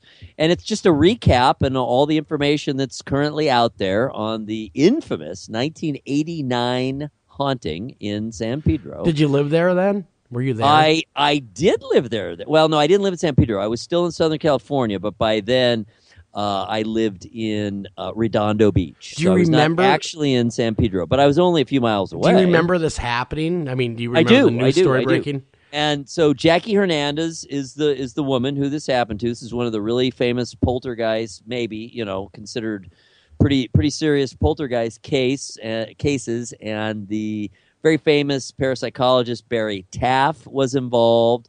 And everyone who was involved, all the researchers, all the investigators said, yes, there is some significant, serious weirdness going on there. There was some question about Jackie herself and what perhaps her motives were, and she'd had some bouts of mental illness previous. But anyone who's lived in this place ever since has also had paranormal experience. So it wouldn't be a poltergeist, it would be more of a haunting now. We're not talking poltergeist, because poltergeist is generally generated by an individual. Exactly. Everyone has. Yeah, exactly. Reportedly, like Eric had said. At the time, they thought it was a poltergeist. Yeah, but now, of course, I was kind of following this story recently because of the headline, And yeah, everyone that's lived there has had some type of encounter with the paranormal. And it's just, is there something about San Pedro that does this, Eric, in your opinion? Is there something different about this town? Because it's not the only haunted house there. I mean, it seems to be a hotbed of paranormal. It's a very, very interesting town in that it's an old town because it's right on Los Angeles Harbor. It's kind of the town. It's right across the harbor from Long Beach, which is much more famous. It's a much bigger city, of course. Mm-hmm. So there's Long Beach on one side, and then there's San Pedro on the other. There's actually a bridge in between. So you have a lot of old, I think, memories, and you have all the things associated with the docks and sailors coming and going, from around the world for a couple hundred years now, or at least 150, say. And so I think there's that element of it. It's older than most towns in Southern California because of that association with the harbor. It's also a town that has undergone a number of socioeconomic changes. It used to be, and you guys may be old enough to have heard, have you ever heard of Beacon Street? It was very, very famous. It was considered the most wicked street in the United States because it was right on the harbor. I remember that, yeah. And, that's where Barfly, was. Sure. That's where he hung out. Sure. The poet they made the film about. And right there on Beacon Street, I mean, it was tawdry. But they tore it all down, and it became very much more gentrified. And so now it is much more like an upscale, suburb of the west side of Los Angeles. Then it was also very ethnic because of the fishing. So there were a lot of Slavs, a lot of Italians, a lot of Norwegians, which is what we are.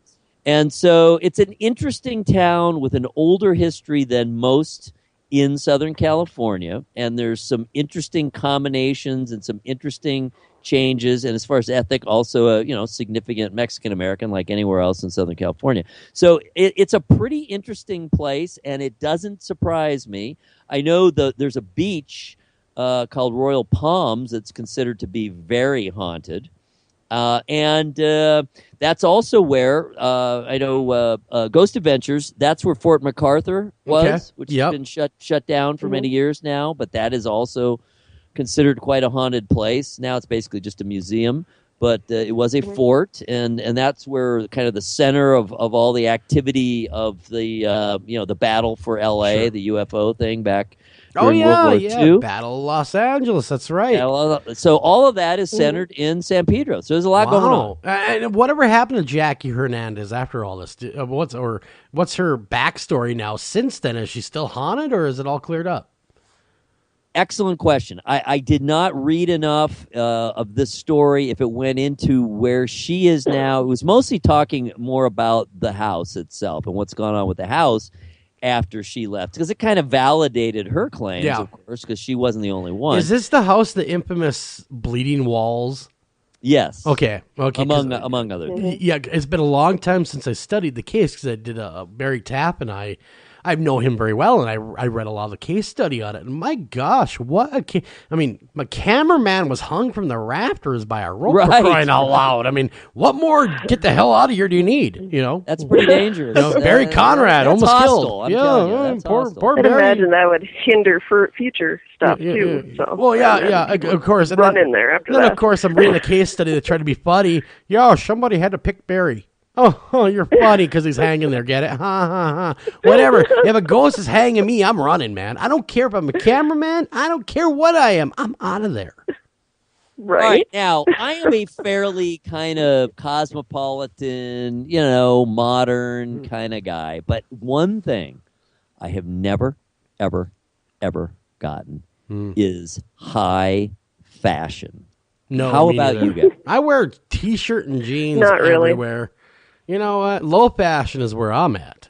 I mean, I'm not even talking about what we wear. I mean, even just comprehending it. It seems so bizarre and alien. It does. People are spending like they tens wear of bubble wrap. thousands of dollars Yeah. to look like an On a idiot. bubble wrap. Look like an yeah, you can do that for free. Look like an idiot. You don't need I to don't spend have money. to spend tens of Right. thousands of No. dollars to look like an idiot. No, I do not get high fashion. It's totally lost on me, to be completely honest with you.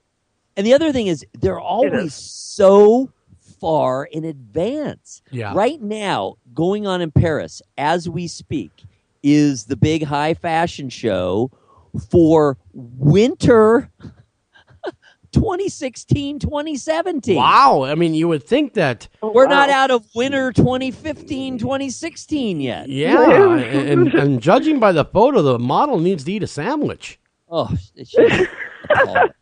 she's about 6 feet tall. Holy and about moly. 9 pounds. Well, exactly. Surfboards and her have a lot in common. They're both We have a tall girl and in skinny. our church who's actually quite lovely, and it's just the way she was born that way. Yeah. She can't help it. She's 6'2", 120 pounds. Wow. Now that That's is skinny. pretty skinny. She's lean. Yeah, that is very Tall lean. and lean. I bet you she's an athlete, though. I bet you that chick can play basketball like no one's business. She's a runner, actually. Really? Okay, there you go. That'd be the next one. Yeah, is a runners runner. are all thin. Oh, yeah. Good for her. Good for her. So anyway, if you want to check this out, rather kind of a gothy look, pretty unisex. You know, it's kind of hard to tell from a distance, other than I guess the lipstick, Yeah. that it's a woman, and it's kind of a quasi skeleton outfit. Interesting. So I am that's looking at what's it. hot in Paris as we speak, my friends. Now I love this next one. Look at the picture of this Neanderthal. He looks pissed off, to be honest with you. He's How did I end up being here? called a Neanderthal. Yeah, I'm sick of it. I won't take it anymore. Geico, you ruined it for us. Geico. So easy a Neanderthal could do it. No, we could do hard things. Exactly. I can count to 5. Whatever happened to the Geico Neanderthal? I think he went extinct. Hey, Is- yeah. is what happened. He was wiped out by modern humans. He was. It was so easy. A caveman can do it. Then we realized that we can get rid of cavemen No, very, we very didn't easily. need the caveman to No. Let us hide. So what this story is really about is now a lot of archaeologists and anthropologists are saying it is absolutely a mischaracterization when we use the term Neanderthal to mean brutish, slow, Gotcha. stupid, Gotcha. violent. That they weren't really that, or at least they weren't only that. And we know this now for one reason, because we all modern humans have 3 to 5% of Neanderthal DNA. So they were at least hot enough to boink. Well, that is true. They're good enough to make us, I guess, and boink. And Yeah, there's some population in the middle of Africa that does not have any for some reason. have you ever gone to Walmart, though? Yeah, I know we've all gone to Walmart. I swear the Neanderthal is alive and well. And shopping at Walmart. Shopping or I went to school with them, I employees?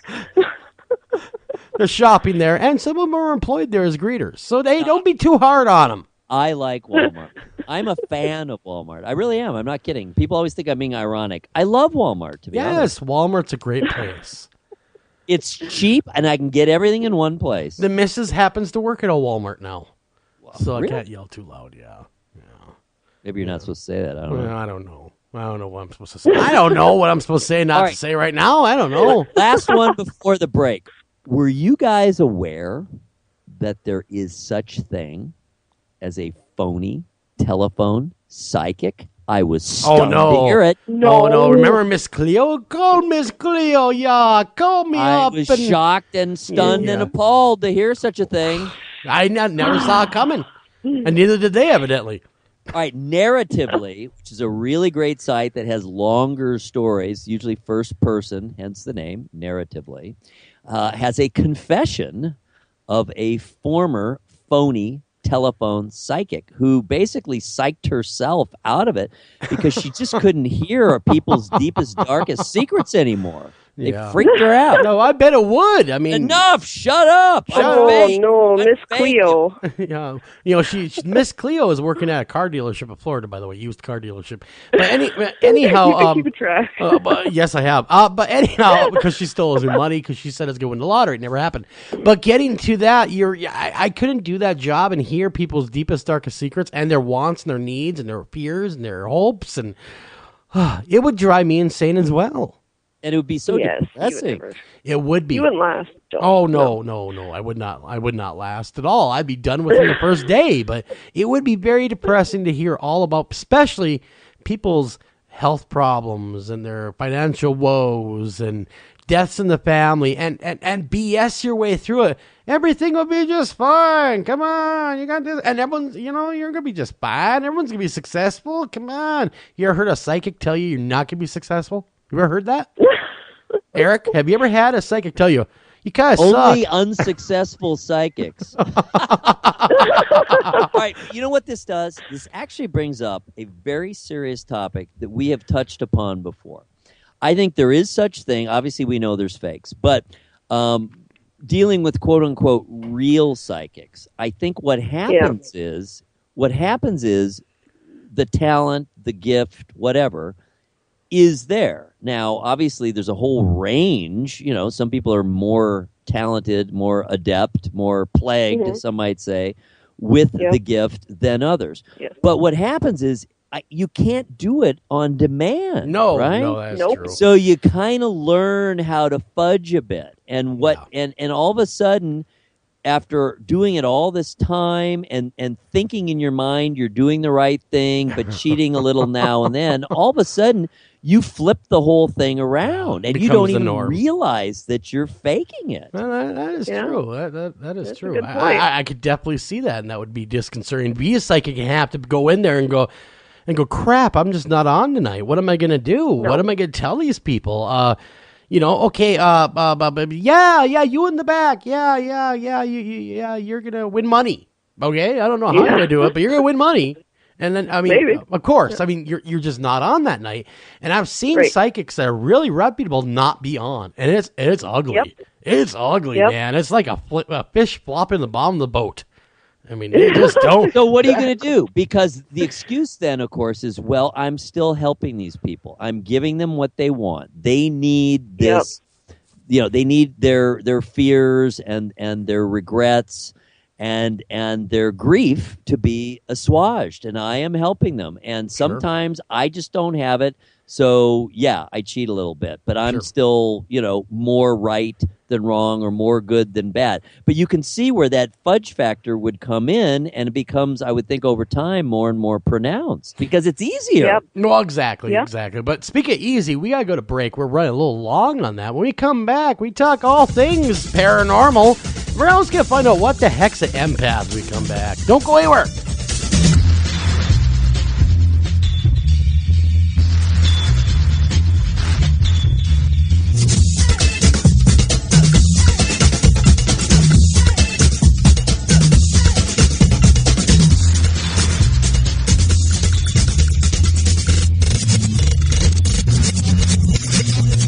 Hi, Tom Bodette. If pop culture is to be believed, roughly 40% of all people are actually vampires, or dating one. Well, undead or not, you can always save on a clean, comfortable room at Motel 6, even if you sleep during the day because direct sunlight turns you into a pile of sparkly coffee grounds. Speaking of which, we have free coffee every morning. You day sleepers may want to go for the decaf. I'm Tom Bodette, and we'll leave the light on for you. Book online at motel6.com. Hey, everybody, this is Joel Sturgis, and did you know that After Hours AM and America's Most Haunted have a great new website out there? You're going to want to visit America's-Most-Haunted.com. There you can get all the new content from all the writers for America's Most Haunted, as well as the great haunted headlines everybody loves each and every week, as well as catch After Hours AM live right there, along with podcasts, past shows, and get to know your hosts, as well as contact us all in one stop. You're going to love it. You're not going to want to go anywhere else. So come to America's-Most-Haunted.com today. He's a paranormal investigator. I'm on a mission to discover something new in the paranormal field. She's a supernatural expert. We don't really know what's waiting for us. Would you stay down here by yourself? How long are we talking? They'll spend 72 hours together in the most haunted locations. Nick, are you alright? But are they alone? Tell me you heard that. This house has come alive.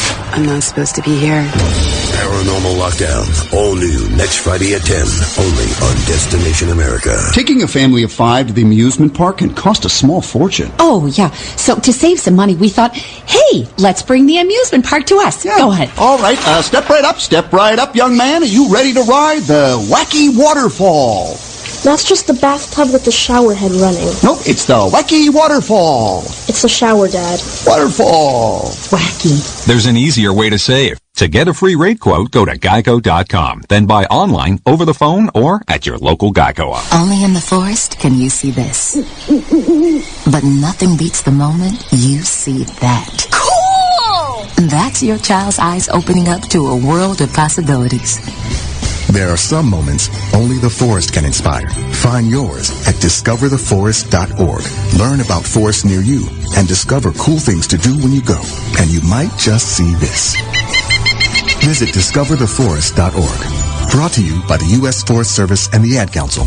Do you have a question for our guest tonight? Don't feel like calling the show? Not a problem. Email those questions to afterhoursam@gmail.com. Again, that's afterhoursam@gmail.com. This is the latest disclosure in a report from National Civil Defense Headquarters in Washington. It has been established that persons who have recently died have been returning to life and committing acts of murder. A widespread investigation of reports from funeral homes, morgues, and hospitals has concluded that the unburied dead are coming back to life and seeking human victims.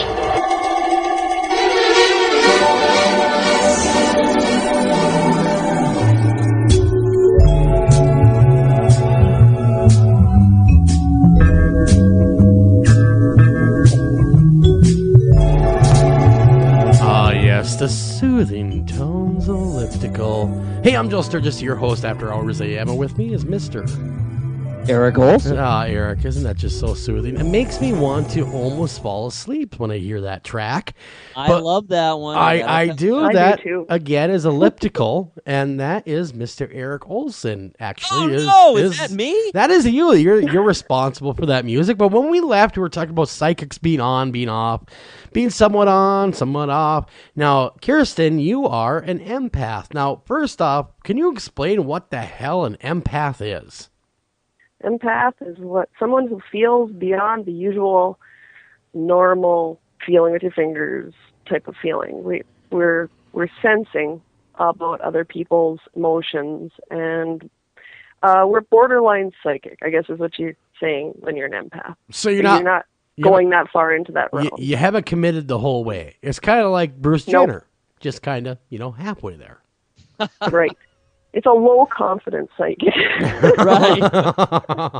I'm a psychic. Don't tell anyone. Exactly. No, don't tell. Don't tell anybody. Sign on my door. Yeah. Well, so what does an empath do then? What's their claim to fame? I mean, if you're only half a psychic, does that mean you're only half right? I mean, 50%? Or, I mean, how does that work? Well, most of us would be people who can sense energies. Like for me, going into the cemetery, I can feel different energies present around me. And when I feel that energy, I can tell my teammates to take a picture, and 90% of the time we'll get something. So it's pretty accurate.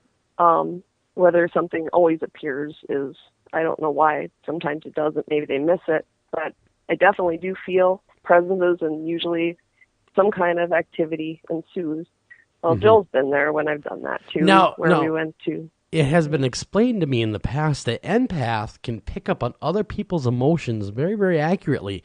Like if you have one guy that walks in and he's not telling anyone why he's down, you can kind of feel the stress. You can kind of pick up on their emotions. So it's just like a gut feeling you get. Does that ever bring you down though? I mean, there you are whistling along, doing your thing. Next thing you know, see guys all bummed out, and you're like, oh crap. If you let it, if you don't learn how to put a boundary up, you basically have to learn to turn it on and off. And if somebody can't turn it off, they have that burden that Eric was talking about, where it's a burden and you get anxieties in public. You go in groups and they have panic attacks. Actually, they say that a lot of people who actually have anxiety are possibly empathic instead. They're reading the people around them. That's why they're freaking out in the mall. So tinfoil hats. Agoraphobic. That makes a lot of sense. Tinfoil hats are not effective. Agoraphobia. I mean, seriously. I mean, do you think it's more common than not, empathic people, or is it just kind of something that is a luck of the draw? It's way more common than you think. I would say I must know, I don't know, not just in my everyday life, I know 5, 10, just that hang around here. Okay. I just talked to one the other day. Here's the deal with me and psychics. I've been kicking around this field a little while, okay? Yep. Before, there was hardly any psychics out there. Very, very, very few. But in the last 10 years, everybody's a psychic now. Everybody. I met people that were used car salesmen all of a sudden became psychics. What's up with that? Why is this? Okay, now. What's up with that? Exactly. What's up with that? But here's the deal. How can these people be selling cars one day and the next day on the stage going, I'm a psychic? Are they all full of crap? Awareness. Or do you think that's true? I think it's awareness, really. They're just learning because it's out there. Before, you had to go buy books and maybe you'd see a show on it on TV briefly, but it wasn't the kind of satirization as there is on Facebook. There's all these pages, and you can find people like you on Facebook. Oh, there's no one like me. It's much easier to get in touch with yourself. There is no one. You can do. There is no one like me. I often get in touch with myself. Sometimes I do. It depends. No, I'm kidding. That was Kirsten. I think that was very wise. That was an excellent answer. I think you're right. I think it's awareness, and I think it's the internet. It's not just Facebook. It's the internet in general, and it's all the various TV shows that are out there because paranormal's hot now, as we know. And I think you're absolutely right. All right, moving along. That was very interesting, and thank you for sharing what is a private matter with the universe. That was very nice of you. All right. Have you either of you watched Scream, the series on MTV? Yes, I have. Yep.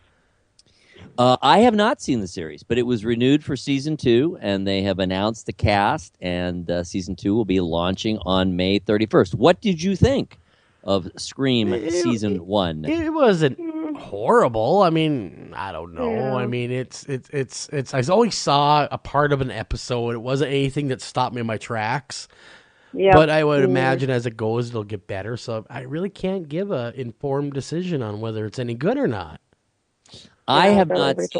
I have to admit, I have not watched MTV. Well, yeah, they don't play music anymore, Eric. That's done. I know that depresses me. I loved it when they played music videos. I'd still watch it. I miss Beavis and Butthead. I miss Beavis and Butthead. I miss Ren and Stimpy. Yeah, shut up, Beavis. Ren and Stimpy. But yes, I love Ren and Stimpy. But that's a whole other show right there about music dying on TV. But no, I have not seen the show yet, and I will see it though because I do believe it is currently on Hulu. Ooh, and you're a Huluist. Well, right now I am. Yes, at the moment, I'm enjoying the Hulu. All right, nothing to do with the paranormal, but we must mention it because you guys know I'm a music guy, and George Martin, who is the greatest producer, arranger, confidant in recording history, more than the fifth Beatle, in my opinion, has died at 90, and we wish him only the best. I know that's sad. I mean, because it's very sad, but he was 90. Well, he was 90, and he lived a full life. But man.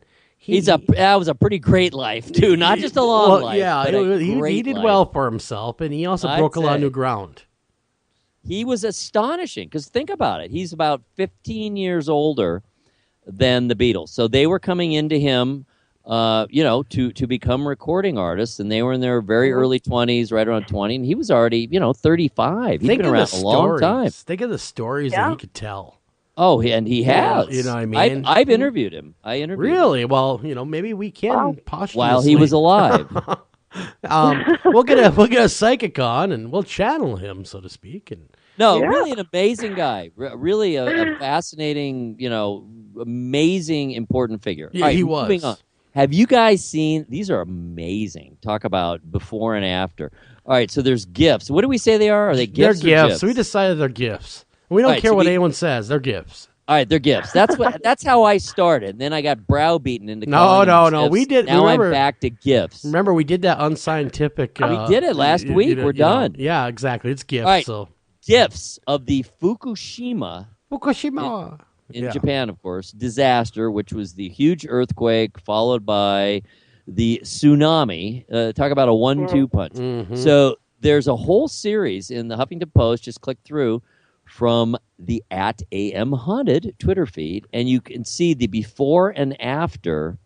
The exact location, showing what it looked like before and then after both the earthquake and the tsunami, and it is staggering. Wow. I mean, I'm just watching Wow. this thing move, and my gosh, could you imagine living through that? The survivors, and then dealing with the aftermath. Oh, heart goes out to him. It really does, even to this day. Yeah. It's still Amazing. not right. Just astonishing. Hey, did either of you guys see The Boy with Lauren Cohan from The Walking Dead when it came out a couple months ago in theaters? No, I did not. The haunted doll one, or the possessed doll. I passed on that mainly.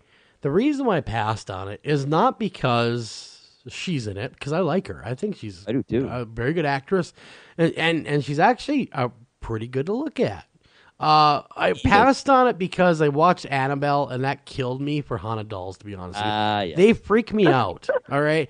I don't know how you stood next to the haunted doll over there in Florida when you went to Florida, because I would not have gone up to the haunted doll. But haunted dolls flat out freak me out. I don't know about you, Eric. I don't know about you, Kirsten, but I don't like them.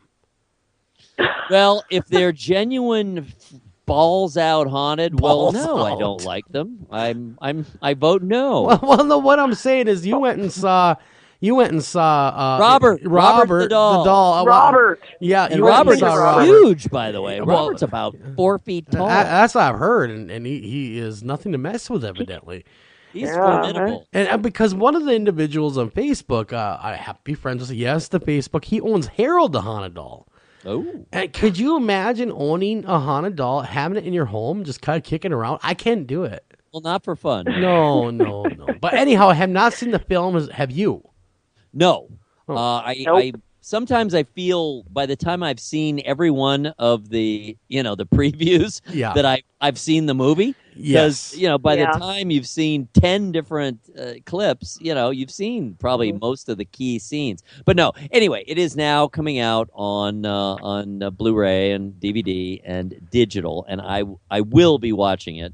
Yes. Once it is out, because for all the reasons that we said, I really do like Lauren, and this got kind of mixed reviews, but the people who liked it kind of liked it quite a bit. All right, speaking of scams, there's now some pushback to this whole cryonic craze, which is freeze yourself. Immediately after death, or at least your head, and with the hope that someday the technology will exist to bring you back. And remember, there was the poor young woman who died at 23 or something. We heard about the whole experience going through it, and it's actually very sad and very touching. So now there's some pushback, and they're saying, man, the science doesn't necessarily say there's any reason to do it. There may, what is the point? So I don't know the answer, but now at least we're hearing the other side. I like what I like this. Scam? Is there any real point to freezing your dead ass? I love that. Anytime I can use dead ass I like in a that. sentence, Will I freeze myself? No, I do not. I'm going to go the other way and get cremated, to be completely honest with you. But the other way, isn't it? Yeah, it would be. I'm going to get a little warm. But I would not be freezing myself, because it just makes no sense. I mean, the technology and the science just is, like you said, a scam. Well, the bottom line is this. The question is, once you're dead, are you dead? Is that irrevocable? I would think so, because if your soul passes over and you're sitting there in heaven, right? Let's just say there is a big heaven and you're hanging out there talking to James Dean and Marilyn Monroe. Next thing you know, you're walking around and they revive you. And they whoop. suck you back. Yeah, exactly. Whoop. There you go. There you are back there. Hey, leave me alone. And worse yet, you're just ahead now. And you're looking around and you're rolling about. Trying to figure out where you are. And I always wanted to get ahead. Exactly. Should have quit when I was still ahead. But the thing of it is no, I don't think. I think that if you passed, you're dead. You're going to remain dead. Now that begs the question that when they reanimate you, can malevolent beings take over your body? Well, that's an entirely exactly. I mean, that's a good point. Do you really want to come back? That's a good point. Is this a pet cemetery type situation? Pet cemetery. Exactly. Yep. I mean, does a demon pop in there? Buried in a pet cemetery. Well, when you hear about near-death experiences, you always hear that they sometimes get permission that we're sending you back, Yeah. And they have permission to come back. Otherwise, they wouldn't tell us. So, well, yeah. I mean, can you imagine that though? Being dead for, let's just say, 200 years. All right. And you really got it made in the afterlife. I mean, you got a car, got a girl, the whole bit. Next thing you know, you're gone. I mean, there you are back here. And you're like a janitor. Exactly. You come back. You're ahead. You're like this pedophile janitor who's just ahead. Now, wait a minute. On the left, I have paradise in my full paradisal body with all my paradisal hang around Marilyn Monroe. Hang with Marilyn Monroe and God. Yeah. On the other hand, I'm a janitor pedophile head that has to roll around and look up girls' skirts because I'm a pedophile. Which do I pick? The decision is so tough. It is, and then and will they not mistaken me for a soccer ball come gym class? That's what I always fear too. But all right, now moving along, you guys are each a male and a female. Well, we I are. would be very interested to hear your response. What are your thoughts on the new forthcoming female Ghostbusters? Oh boy, do we? You really want me to answer? Okay, in my opinion, my own humble opinion, along with the majority of people that I've talked to, there's only one Ghostbusters. And that has Dan Aykroyd, that has Bill Murray, Harold Ramis, and who's the other guy? The black guy? What was his name? Ernie Hudson. Ernie Hudson. Sorry, I'm teasing him because last week I told Ernie was dead, which I did not know. Which Ernie was very unaware of. He was very unaware. Evidently, surprised to hear. I heard from Ernie. He said, "That's right. Yeah. Thank you for defending my." I was curious whether I was still here or not. But I don't know. I mean, I think it could be done good, but I have a hard time buying all-female Ghostbusters, although a couple of them are, they're good-looking ladies, so that never hurts a movie. Well, they're funny. Exactly. See, they're I'm going to say they're you know what? I'm a woman, but honestly, I tap danced. It's just too weird. I like the idea of a funny female ghost busting team, but I just don't want it to be a remake of something else. It should be a continuation. It should be the grandchildren or something. Yeah, I mean, like that, Next Generation, not a total reboot. I'm not sure actually what it's ending up being because they've been pretty cagey about it. But anyway, nonetheless. Their receptionist, rather than Annie Potts, remember her? I do. Ghostbusters, what do you want? Yeah. From the two films, they are total role reversal, and Chris Hemsworth, Thor himself, is the receptionist for these women. Yeah. So he will clearly be the world's most handsome receptionist. Well, next to Eric Olsen. I mean, come on. But I was never a receptionist. No, but as far as the handsome part, Eric, you got him beat. Let's just be honest. Come on, know, man. He's about 35 years younger. That he's is about true. 4 inches taller. Yeah. I don't know. He may have me beat. He might just a little bit, but that's all right. We still love you. you. He has more hair. Well, yeah, I have no hair, dude. So don't even go there with the hair. Who's going to be the keymaster? That's what I want to know. I don't know. That's a very good point. Yeah, that will be a very good point. I tell you, I'm going to have to go see this. I'll go see it. I'm sure. Just really curious. I hope it's funny. I hope it's also scary. I mean, I hope it's good because I really do like all those women. So at least we have that. I think they're all funny, and I think they are that You know, I just don't know. Jury's still out, in my opinion. To be Jury, honest with you. obviously, until we see the movie. All right, speaking of juries being out, although this one really is not. What are your thoughts on a Sharknado 4? Well, what's funny is Gary Busey's in it, so I mean, you know it's And be Cheryl crazy. Teague. Exactly. I mean, my gosh, Sharknado. Couldn't they just stop with the first 3? They Wow. could have stopped with the first none. Oh, I know that's that They're movie. horrible. Yeah, they're not very good. But it started for some reason.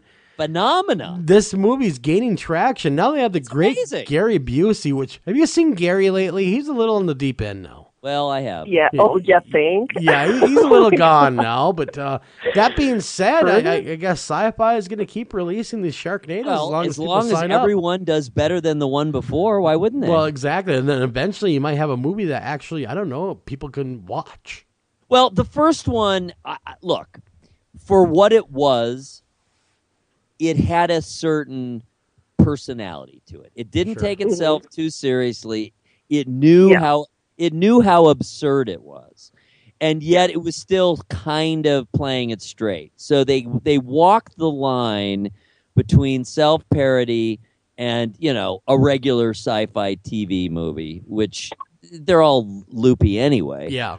So I can see why that one had a little bit of something special about it. Plus, the cast was pretty good. Yeah, it was a bad cast. I mean, Better than it had to be. Yeah, true. But each one is just more and more ridiculous. And, you know, what else can they do? They have to make it more and more ridiculous, because what are you going to make it? More and more realistic? Well, that's just it. I mean, the CGI in there is like, what, $150 to make? I mean, come on. It's at least $280. At least $280. You know? So, you know, I'm surprised they're not using, you know, stop motion, you know, to make it now, which would be more realistic. But yeah, the movie is they got something to be desired. But see, what I think it's doing is it's making a cult classic kind of, you know, because it's so funny and so over the top. Cheesy. You know, it's cheesy, and people Super love cheese. People love cheese. Come on, I love it.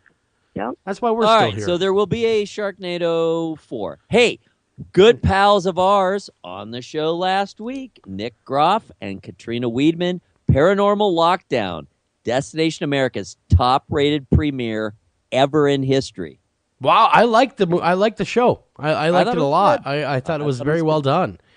And I thought they'd make a really good mix, to be completely honest with you. Interesting evidence. Yeah, I like that, especially this thing Interesting plays. slithering across the floor that they can't figure out what it was. I know radio A hosts were creeper. present. A creeper. Exactly. The only other thing that I would think that'd be slithering would be a Donald Trump representative. Ta-ta. No, I'm kidding. No, I'm just joking now. That's the first hour. But it was a good movie. So congrats to them. Good show. Yeah, they did real well. Congrats to our friends over there. They really They are nice people. knocked it right out of the park, and that's really good to see. It is. And as Nick was telling us on the show, and by the way, check out the podcast. It's just last week's show of After Hours AM, America's Most Haunted. Go check it out with Nick Groff. Check it Katrina out. Weidman. But you know, Nick's a nice guy, and he held out to get a show that is all his. He owns it. He is the creative control, and you know, I'm sure he gave up certain things, like it's a short season this first time. It's only 6 episodes. That seems to be the norm, though, with new shows. I noticed that 6 seasons. Didn't he do that with the last one too? That one? Yeah, I think that was only 6 as And well. that was Right. well But he advised, wasn't on that one. that. He was just exec producer. He was a producer. Yeah. I was surprised that wasn't renewed, because I thought that was a good show too. But oh well. Anyway, congrats to Nick and Katrina, and to Destination Good America, work. who are our new best pals as far as networks go. We love you. We loves them. We love you lots. We'll send Kirsten to your house. Don't worry. That's how much we love you. That's right. Now, scroll down a couple more. I got one more I want to get to, because this is a UFO picture, and it was snapped by a 65-year-old Scottish man just in the last week or two. Interesting. And either it is totally fake, or it is pretty impressive. Man, I can't say either or. I mean, it looks really like a good. flying saucer. Yeah, I mean, maybe it's a haggis. A haggis. It's a rancid haggis. No, it looks really Sorry, good. guys, I had to. It looks really good. It's a lot. If you're not looking at it, I can't see the picture. It's gone pretty viral, but Yeah. it's a circular. It's definitely a saucer shape, and there's lots of lights. There's lights outlining what looked like the perimeter, and then there's some lights. It looks very much like the the smaller of the Close Encounters UFO. It does. That's where I noticed that from. Never mind. That is exactly what I thought. Yeah. It looks a lot like the close encounter of the third kind. Of course it could be fake, but if it's It could not, be. it's pretty impressive. Then if it's not fake, that's pretty darn good evidence. I would have to agree. Well, all right. Do we have anything left? Yeah, let's do one more Let's just because do one more. it's so sad. 2 days ago, March 8th was the 2-year anniversary of the Malaysian Flight 370, that's right. which is still utterly a mystery. No answers. They do think they found one part that they're pretty sure the was wash from up. it. Yep. So at least they know it exists in our plane. It didn't go in our to- reality. But that's all they found. They don't know where What it is. a They don't know wow. anything more. They don't know who did it. They don't know why. They don't know anything. That's a sad state of affairs. 2 years for all those families. You think about Oh that. my You don't God. know if your mom or dad, brother or sister, Yeah. uncle, Child. what they're doing, their kids. I mean, I couldn't imagine living through that. That's just horrible. Our hearts go out to all those families, and hopefully they find this plane very, very soon. I'd like to thank everyone for coming on the show. Of course, Kirsten, rather, I'd like to have you come, that you came on the show. Thank you. Discuss this hot button issue Joy. with us. And we like you lots, and thank you for hanging out for the last part of the We show. do. We but like you on lots. behalf of myself, thanks Joel for having me, Sturgis, guys. and Mr. Eric Olson, we'd like to thank you for listening to Edition After Hours AM, and we hope you tune in next time. We swear we'll have a real show. No, I'm kidding, of course. It was a great show. Until next time, guys, take care of each other, love each other, and remember, you are the ones that create change. Thank you for listening to this edition of After Hours AM, and please remember to like us on Facebook and also follow us over on Twitter.